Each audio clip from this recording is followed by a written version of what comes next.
खुलुमबाय आं रिंकु मनि नार्जारी बडलेण्ड इंखं टेलिभिजननि स्टुडिअनिफ्राय फोसावनो सिगांदों मोनसे गोजोनथाव खौरां। बडलेण्ड इंखं टेलिभिजना बानजायनो लादों अल इंडिया लेभेलनि मोसानाय बादायलायनाय बडलेण्ड डान्स मास्टार सिजन 1।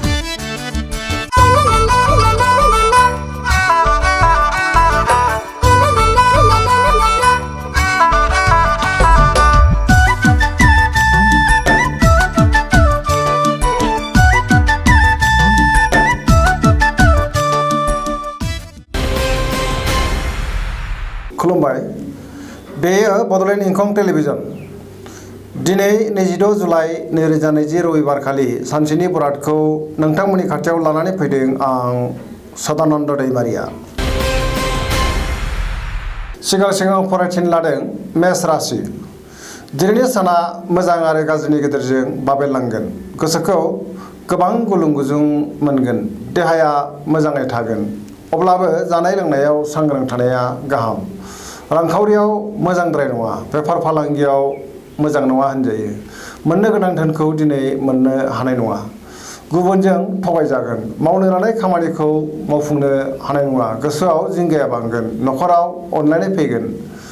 गुबुनखौ बांद्राय फोथायोब्ला खहा जानो हागौ। साननायफोरा देबोरनांगोन। गुबुननि अनसायनाय मोननाय नङा। वृष राशि। दिनैनि साना बारा मोजां नङा। गोसोखौ जोबोर गुलाय गुजाय मोनगोन। मावनो लानाय खामानिखौ मावफुंनो हानाय नङा। समाजाव मान मोनगोन। रांखावरियाव बारा मोजां नङा। बेफार फालांगियाव खहा जानो हागौ। न'खराव बिसि फिसायनि गेजेराव अनलायनाय फैगोन। देहाया मोजां थानाय नङा।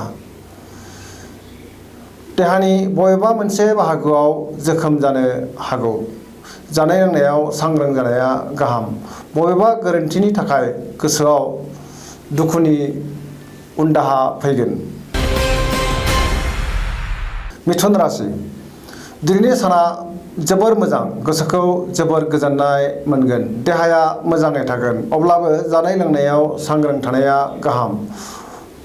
रांखावरियाव मोजां। बेफार फालांगियावबो मोजां मुलाम्फा मोननो हागोन। न'खराव अनलायनाय फैगोन। समाजाव मान मोनगोन। गोसोनि बोलोआ बांगोन। बिदा फंबायजों मोजां सोमोन्दो लाखिनो रोंगोन। बिमा बिफानि बोर मोनगोन। गोदान खामानि मावनो गोसो दुंखांगोन। बयजोंबो गोरोबनो रोंगोन। कर्कट राशि। दिनैनि साना जोबोर मोजां। गोसोखौ जोबोर गोजोननाय मोनगोन। सुथुरखौ फेजेननो हागोन। मावनो लानाय खामानिखौ गोरलैयैनो मावफुंनो हागोन। रांखावरियाव जोबोर मोजां। बेफार फालांगियावबो मोजां मुलाम्फा मोननो हागोन। देहाया मोजाङै थागोन। गुबुननि हेफाजाब मोननाय जागोन।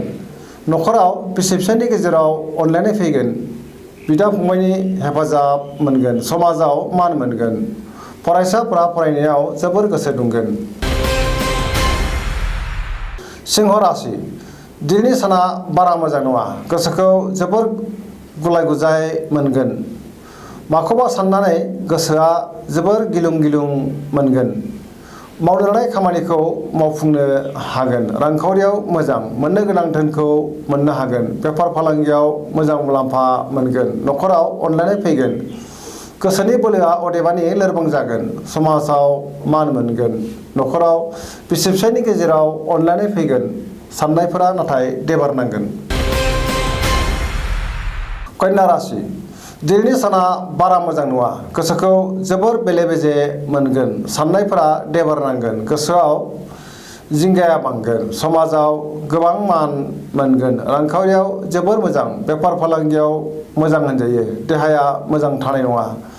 जानाय लोंनायाव सांग्रां जानाया गाहाम। न'खराव बिसि फिसायनि गेजेराव अनलायनाय फैगोन। सोरबा लोगोआ खहा खालामनो नाजागोन। सांग्रां थानाया गाहाम। तुला राशि। दिनैनि साना जोबोर मोजां। गोसोखौ जोबोर गोजोननाय मोनगोन। गोसोनि साननायफोरा जाफुंगोन। मावनो लानाय खामानिखौ मावफुंनो हागोन। देहाया मोजां थागोन। रांखावरियाव मोजां।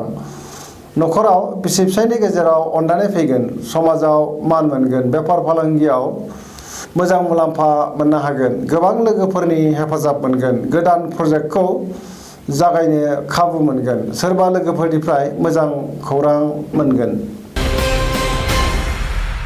वृश्चिक राशि।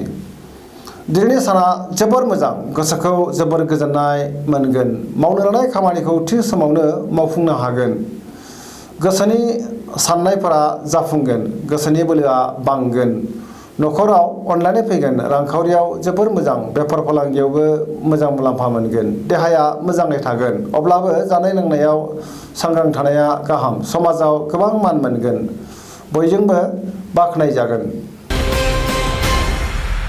धनु राशि दिनैनि साना जोबोर मोजां गोसोखौ जोबोर गोजोननाय मोनगोन मावनो लानाय खामानिखौ थि समाव मावफुंनो हागोन गोसोनि साननायफोरा जाफुंगोन रांखावरियाव जोबोर मोजां बेफार फालांगियावबो मोजां मुलाम्फा मोनगोन समाजाव मान मोनगोन देहाया मोजाङै थागोन न'खराव अनलायनाय फैगोन समाजाव बयजोंबो अनसायजागोन आरो मान मोनगोन बहाबा थाङोब्ला सांग्रां जानाया गाहाम जाब्रथायनि आसा दङ मकर राशि दिनैनि साना जोबोर मोजां गोसोखौ जोबोर गोजोननाय मोनगोन देहाया मोजाङै थागोन अब्लाबो जानाय लोंनायाव सांग्रां थानाया गाहाम रांखावरियाव जोबोर मोजां दिनै मोननो गोनां धोनखौ मोननो हागोन बेफार फालांगियाव जोबोर मोजां मुलाम्फा मोनगोन न'खराव अनलायनाय फैगोन गोसोनि बोलोआ बांगोन लाइमोनफोरनि गोसोआ रमान्टिक जागोन कुम्भ राशि दिनैनि साना बारा मोजां नङा गोसोखौ जोबोर गुलुं गुजुं मोनगोन गोरोन्थि मावफ्लांनानै गोबां खहा जानांनो हागौ मानहानिबो जानो हागौ मावनो लानाय खामानिखौ थि समाव मावफुंनो हानाय नङा रांखावरियाव मोजांद्राय नङा फालांगियाव खहा जानो हागौ देहाया अदेबानि मोजाङै थागोन न'खराव अनलायनाय फैगोन सोरबा लोगोजों एना एनि जानो हागौ सांग्रां जानाया गाहाम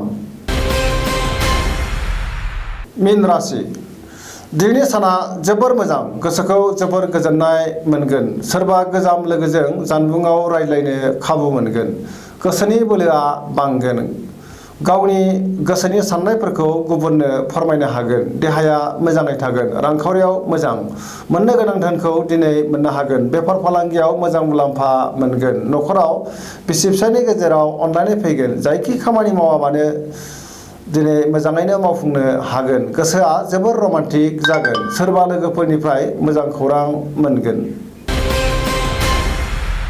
दिनैनि राशि फरायथिनाया एसेनोसै जोबनायाव बेखौनो खावलायो जाहाथे नोंथांमोना सानफ्रामबो जोंनि बे बड'लेण्ड इंखं टेलिभिजनखौ नायबाय थायो आरो साबस्क्राइब खालामो एसेनोसै गोजोन्थों।